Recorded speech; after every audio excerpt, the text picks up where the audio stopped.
Hello everyone, the doctor is in, and thanks again to the Chosen Prime. I'm going to be taking a look at Takara Masterpiece MP-11NR Ramjet. This is obviously a repaint slash retool of the original Masterpiece Seekers. You know a lot about this mold if you have any of these figures, so what I want to accomplish with this video is kind of just give you an overview of the figure, the transformation, and some of the differences between this and the other Masterpiece Seekers. In addition, there are some quality control issues, one of them being misassembly of the shoulders, which does affect the plane mode the most, and at least in my opinion. I'll start out, in addition to what you see here, the only other accessory that comes with Ramjet is the translucent pilot. Unfortunately, it doesn't come with a display stand. That's a little disappointing. But all in all, as far as the alt mode goes, I think it looks awesome. They really did a really good job of retooling it and making it look like Ramjet. From the boosters on the back with the wing, with the tail fins on the top, to the sort of streamlined and elongated wings and this Seeker, and they even added these booster jets or missiles, whatever you want to call them, underneath the wings that do come off to reveal his null rays.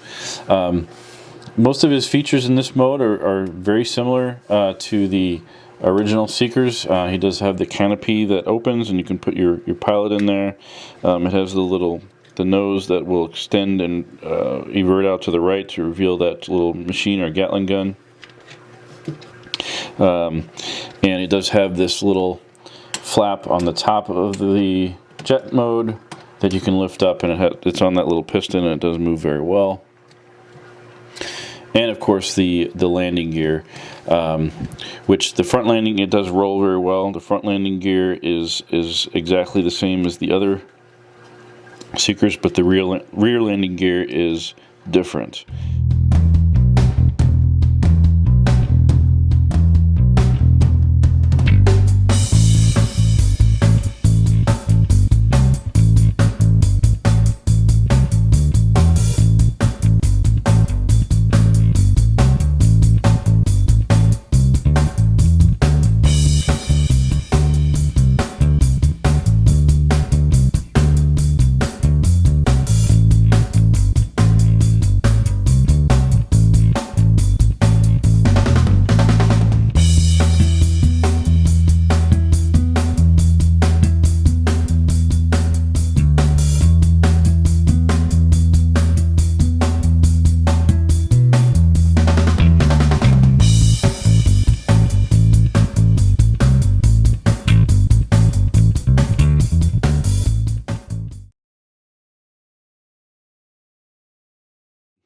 I will show you some of the differences or the issues with the shoulder misassembly that you can see in this mode, more so than the robot mode. Doesn't seem to affect the robot mode, but getting him into this jet can be a little tedious and difficult if you're unaware of the problem or if you're fighting it.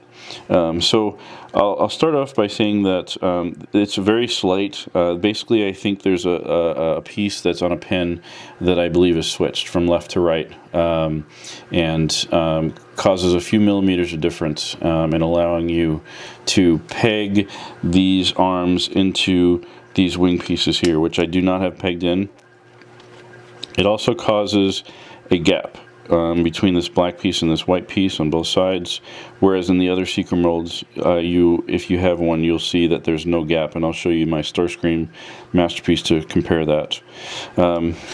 You can, if you unpeg this booster or either one from either side, I can show you that there is a white tab there and a tab there that pegs into this wing piece, or supposed to peg into this wing piece.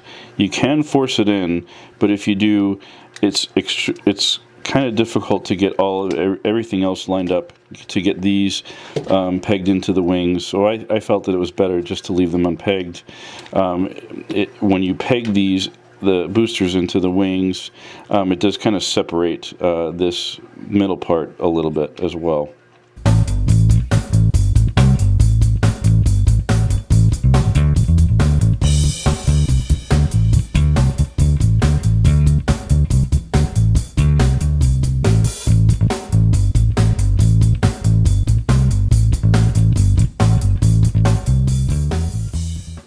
Now for transformation, you can see I've already got one of these boosters and pegged here.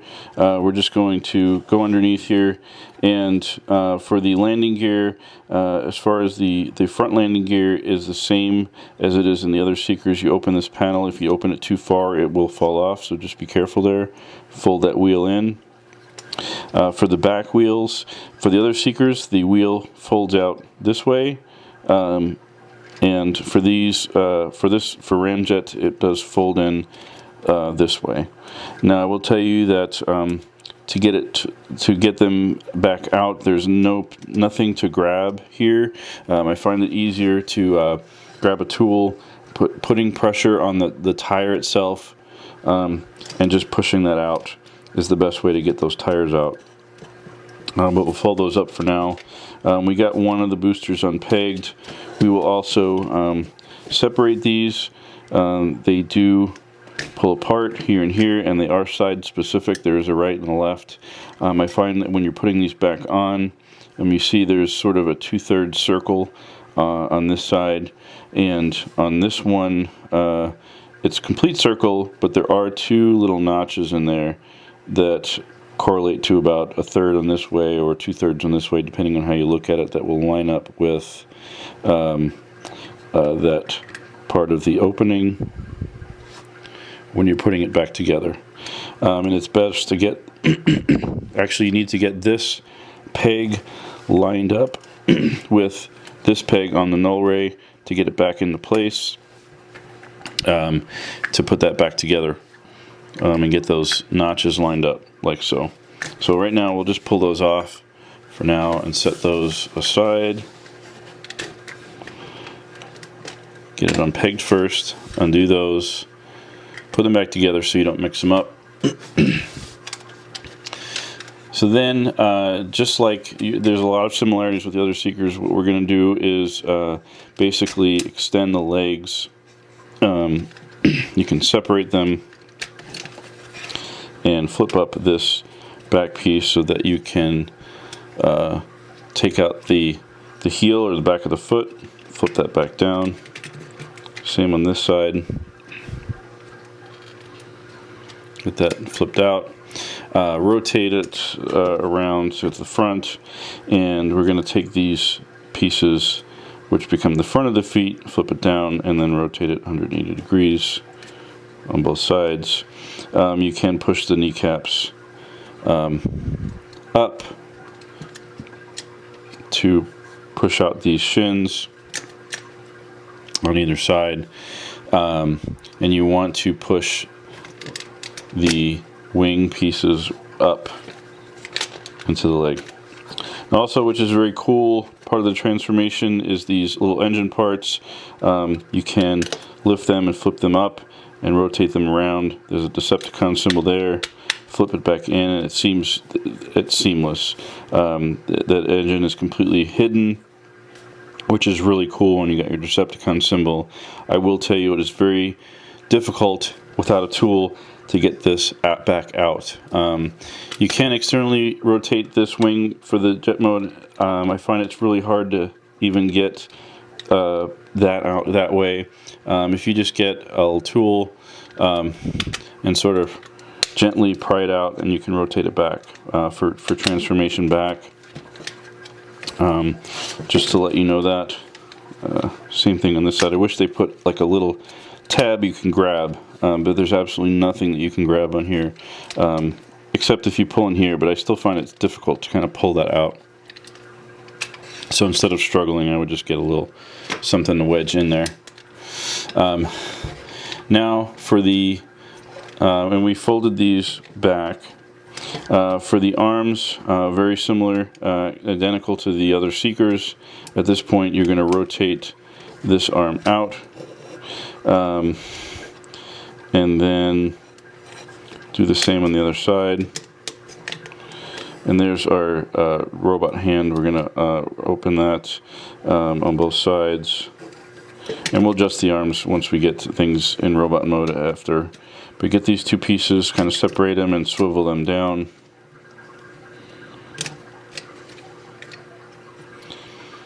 Okay, now here's where things get interesting and different than the other Seekers. There's this front half of the plane, the cockpit, which you're going to bend down. That's the same as the other Seekers. You're also going to bend this part down, the nose of the plane, and then you're going to push this back panel out so that you have clearance to push the nose through, like so. But before we push it completely through, we'll push it about halfway through and come to this part, fold it down about this far, and that is when you're going to take. This is what's different and unique about this mold, is rotate this nose 180 degrees, and now you can sort of move it down more completely. You can rotate this around to reveal Ramjet's head.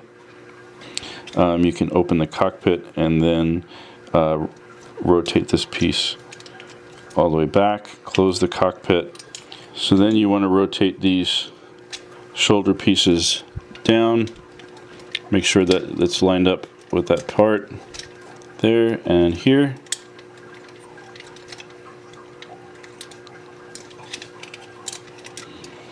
This part of the transformation is kind of fiddly with the Seekers in general. And then you can slide your main part, torso,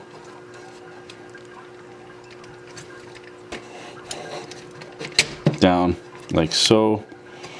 Make sure that's pushed back and slide that down completely.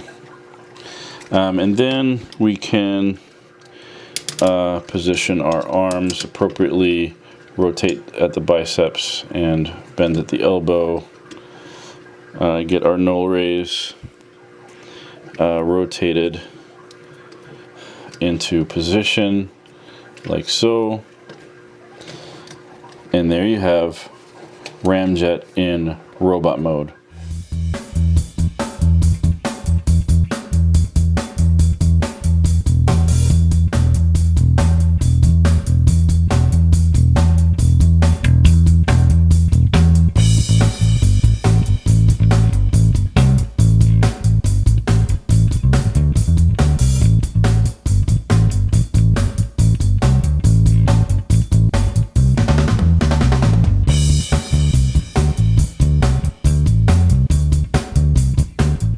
The shoulder misassembly issue doesn't seem to affect the robot mode at all, so that's not an issue. You can also take your boosters.